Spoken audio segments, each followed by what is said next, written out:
Sziasztok! Az elmúlt 2 évben ezt a 35 literes vevoros hűtőládát használtuk a lakókocsis utazásainkon, de eljött a csere ideje, ugyanis kinőttük, egy kicsivel nagyobbra van szükség, másrészt pedig az újabb típusok ugyanannyi pénzért több funkciót is kínálnak, így igazából megérte lecserélni, ez lett az utódja.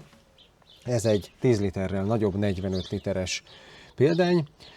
Másrészt ez már 2 zónás, ami azt jelenti, hogy egy elválasztó lappal a belterét 2 külön részre lehet osztani, és akkor annak a 2 külön résznek külön be lehet állítani a hőmérsékletét külön-külön, akár azt is meg tudod csinálni, hogy az egyik részét fagyasztóként használod, a másikat meg sima hűtőként. Harmadrészt ez már telefonos applikációból távolról is vezérelhető, és negyedrészt halkabb és kevesebb energiát fogyaszt, valószínűleg egy modernebb kompresszor van benne, ami nem mindegy, hogyha autóba, lakóautóba vagy lakókocsiba használod, ahogy mi is, hiszen nem mindegy, hogy az akkumulátorról mennyit fogyaszt.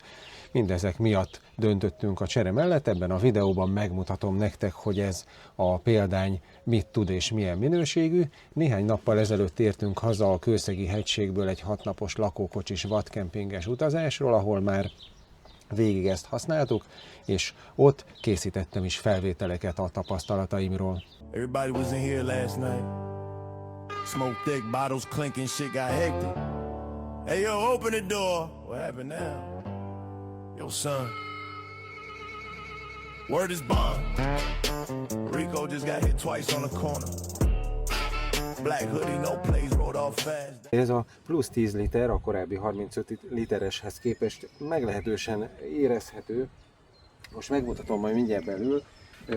Annál az volt, hogy amennyi cuccot így egy hétre szoktunk hozni, ilyen készkajákat is szoktunk hozni, meg alapanyagokat, kolbászt, sajtot, meg ilyesmit, azok a másikba is beszoktak férni, de úgy nagyon neccesen, nagyon erősen kellett tetriszezni, hogy jól beférjenek. Ebben meg igazából, nézd meg, csak így igazából szinte csak így be kell hányni, és bőven befér egy csomó műanyag doboz. Ott lent, nézd meg, még lejjebb van az alja, tehát ez nem is tudom, ennek a magassága az aljától ide fölfelé, ez biztos, hogy több mint 50 centi. Meg, amit még észrevettem, mint lényeges különbség a másikhoz képest, hogy egyszerűen kevesebb áramot fogyaszt, meg ritkábban megy a kompresszora. Szerintem az van, hogy ennek itt ez vastagabb a fala, és valószínűleg jobb a hőszigetelése, és ebből kifolyólag kevesebb hőveszteséggel tud működni. A teteje is, nézd meg, ilyen vastag, ez nem is tudom mennyi, egy ilyen közel 5 centi vastag, valószínűleg valami purhabbal vagy ilyesmivel van töltve. Meg most éppen megy a kompresszora, nem tudom, hogy hallatszik-e bármi, mert jóval halkabb is, mint a régi, és egyáltalán semmilyen sípoló hangja, meg semmi nincsen, csak egy ilyen nagyon-nagyon halk kis levegőfújás az, ami hallatszik, úgyhogy igazából bent is lehetne a lakókocsiba, de amint látod, mi itt az autóban szoktuk működtetni. Útközben itt az autónak a csomagtartójában is van ilyen szivargyújtó csatlakozó, és akkor abban van bedugva, és olyankor is, amikor napokat töltünk valahol, akkor is itt az autóban tartjuk, és akkor viszont egy Power Stationral működik, annak is van szivargyújtó csatlakozója. Most ez a 3. nap, amit már itt töltünk, végig mindhárom nap ment folyamatosan a hűtő, és ma nemrég töltöttem rá, 43%-ig merült a Power Station, ez egy 1,5 kWh-s akku van benne, és most kellett rátölteni, a lakókocsiban van egy 315 Ah nagy akku, és meg egy napelemrendszer, arról rátöltöttünk, tehát ez azt jelenti, hogy néhány napot elmegy róla, és néhány naponta lehet tölteni, és egyébként, vagy kell tölteni, és egyébként ott abban a papírdobozban meg egy 200 wattos ilyen összecsukható napelemtábla van, azzal is külön lehet tölteni a Power Station-t. Nyáron, nyilván most április van, nyáron, amikor nagy meleg van, akkor azért gyorsabban merül, de ahogy mondtam, meglepően keveset fogyaszt, van öko módja is, és akkor is szépen tartja. Most én 4 fokra állítottam, és így is napokig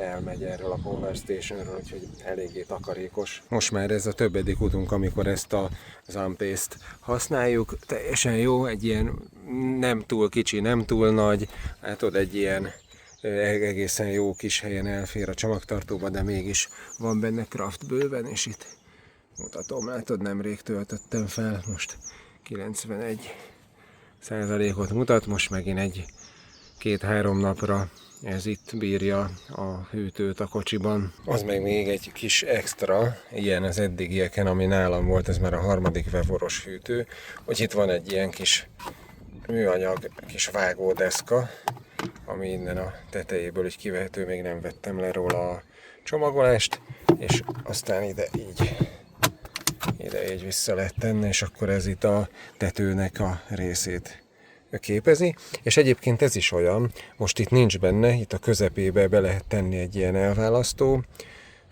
falat, és akkor a két oldala, a két zóna az teljesen külön szabályozható a hőmérséklete, megcsinálhatod azt is, mert ez nem csak hűtő, hanem fagyasztó is tud lenni, tehát egészen -20 fokig tud hűteni, és megcsinálhatod azt, hogy az egyik oldalat beállítod fagyasztóra, és akkor jégkrémnek, jégnek, vagy bárminek, a másik oldalát meg sima hűtőre, és olyan, hogy érzékeli, amikor bent van a fal, és akkor lehet két különböző hőmérsékletet választani. Egyébként meg egy ilyen digitális vezérlő panelje van, ilyen érintő gombokkal lehet vezérelni, de igazából ami ennél is jobb, hogy alkalmazással is vezérelhető. Ja, és az egyébként még fontos az ilyen hűtőknél, hogy úgy legyen elhelyezve, hogy látod, itt is, ahol van ez a hűtőrácsa, itt beszívja a levegőt, itt ezen az oldalon meg kifújja, mindegyik szabadon legyen hagyva, tehát amikor be van csukva a csomagtartó, akkor itt is van, itt marad egy ilyen 8-10 centi hely, meg itt is marad hely, hogy tudjon járni a levegő, mert ugye itt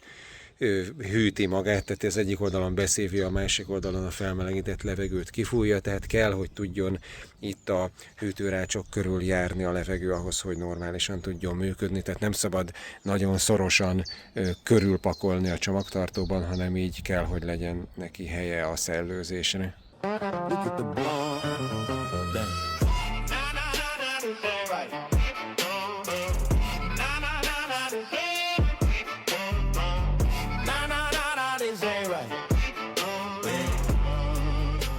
Na és akkor nézzük meg azokat a dolgokat, amiket az előző felvételeken nem mondtam, mert ugye bent volt a kocsiba, és ezt nem tudtam megmutatni, hogy egyrészt, hát ugyan ez viszonylag nagy, de egy normális csomagtartóba simán elfér, ahogy láthattad nálunk is, viszont mivel ekkora, meg azért a 45 literes térfogatba elég sok cuccot, akár italokat is be lehet pakolni, és akkor a súlya már nem lesz akármekkora, amúgy így magában nem nehéz, így üresen.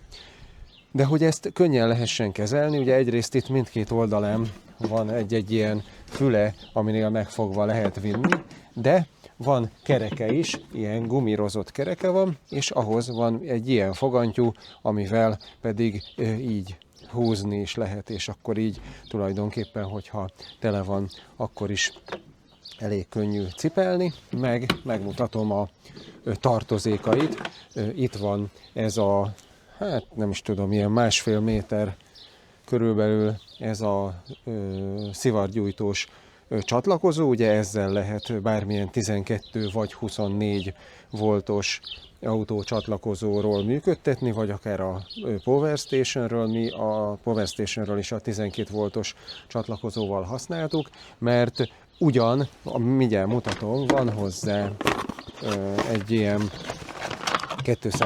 230 voltos adapter is, amivel ugye normális konnektorba dugva is lehet használni, de igazából sokkal gazdaságosabb, hogyha nem a 230 voltos áramot alakítjuk vissza 12 voltra, amivel egyébként a készülék működik, hanem eleve akkora azzal a tápellátással használjuk, úgy valamivel gazdaságosabb, mert csak egyszer kell átalakítani az áramot. Na, mindegy, a lényeg, hogy ugye ezáltal 12 és 24 voltról is lehet használni, és ezen kívül hát nem sok minden van hozzá, még ez a terelő lemez, ez is egy ilyen hőszigetelt valami fajta purhabszerűséggel töltött lemez, és itt körben pedig egy ilyen szigetelő hab réteg van ráragasztva, és ez így működik, hogy itt van kiképezve neki egy ilyen sín a beltérben,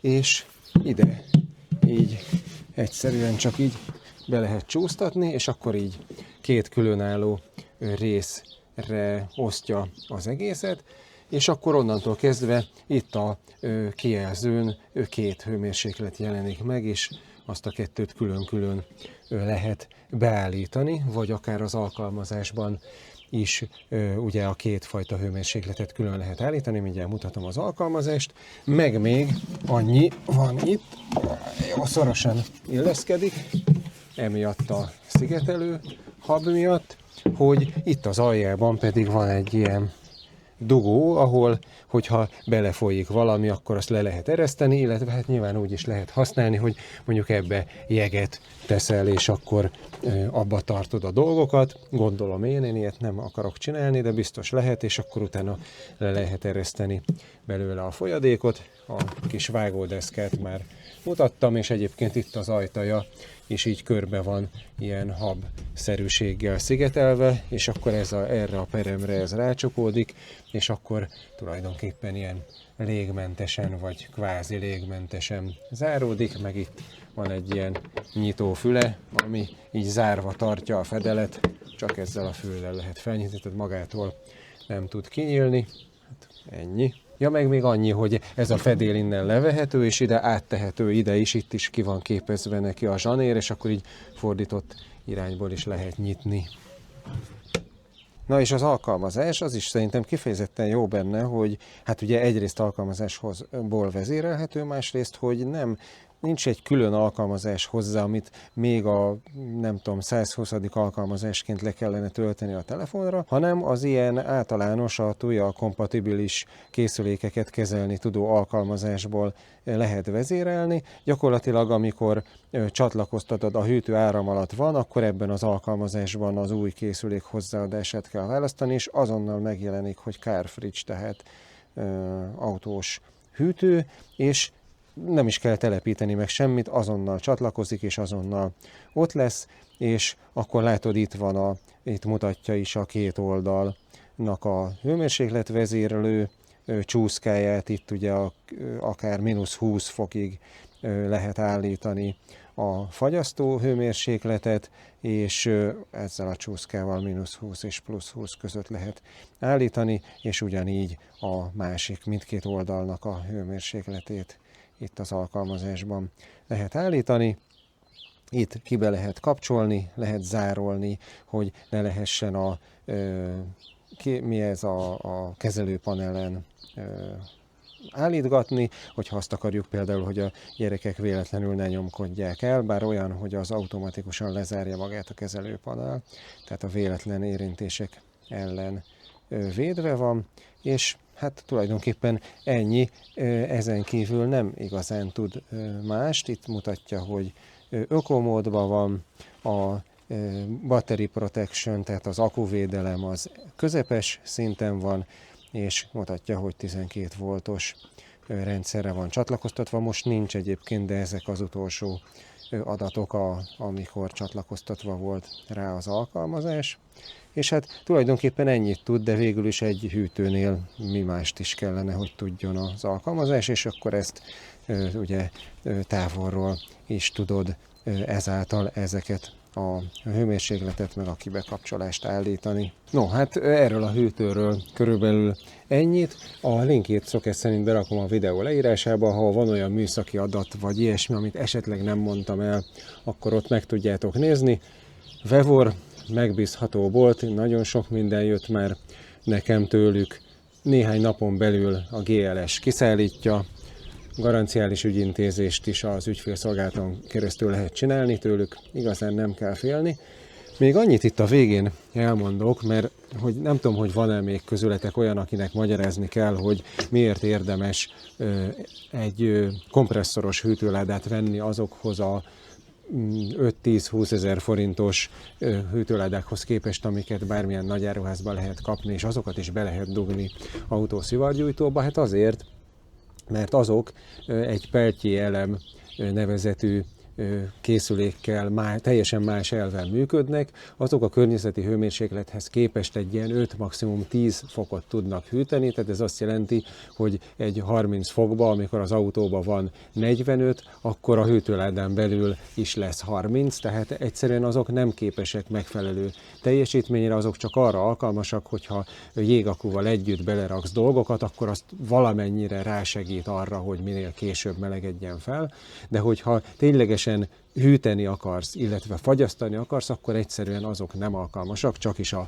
kompresszoros elven működő készülékek alkalmasak. Nyilván ezeknek az ára magasabb, de ezek viszont egyrészt nagyobbak is, másrészt meg a hűtési teljesítményük jelentősen 10-20-szor akkora, tehát ezek ténylegesen képesek egy meleg autócsomagtartóban is fagyasztani. Emiatt gyakorlatilag ténylegesen, hogyha valódi hűtőként akarja az ember akár hosszabb távon használni, akkor csak a kompresszoros hűtőládák jelentenek megoldást, és hát azt is látni kell, hogy ez is ugyan rendes áron a Vevornál körülbelül 90 000 forint, van hozzá kuponkód is, de nagyjából ugyanilyen méretű, ugyanilyen teljesítményű és ugyanilyen tudású készülékek, ennek inkább a másfél-kétszereséért kaphatóak, hogyha magyar shopokba körülnézel.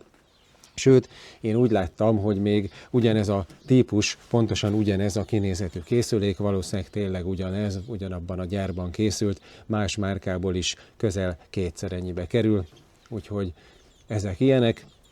A Vevoros hűtőládák, nekem már ez a harmadik, ami nálam van, mindegyik megfelelő minőségű volt, és árban pedig egyszerűen nem igazán találsz olyat, ami ezeknél kedvezőbb. Na, tényleg erről ennyit, remélem, hogy hasznos volt nektek ez a videó, mi ezt fogjuk használni ezentúl, úgyhogy még más utazásainkon is látni fogjátok, hogyha hasznos volt ez a videó, vagy tetszett, akkor kérek egy lájkot, iratkozz fel, hogyha esetleg még valamilyen okból nem vagy, és találkozunk legközelebb. Sziasztok! Still thoughts spark when the mind get dark. Carve names in stone with a verbal art. Street scripture, my pen a blade. Every bar leaves scars that don't fade. War drum beating in my rib cage. Truth get loud when I flip the page. Cold nights tell me ain't precise. One wrong word in the whole life. I don't flex, I calculate. Predator smile.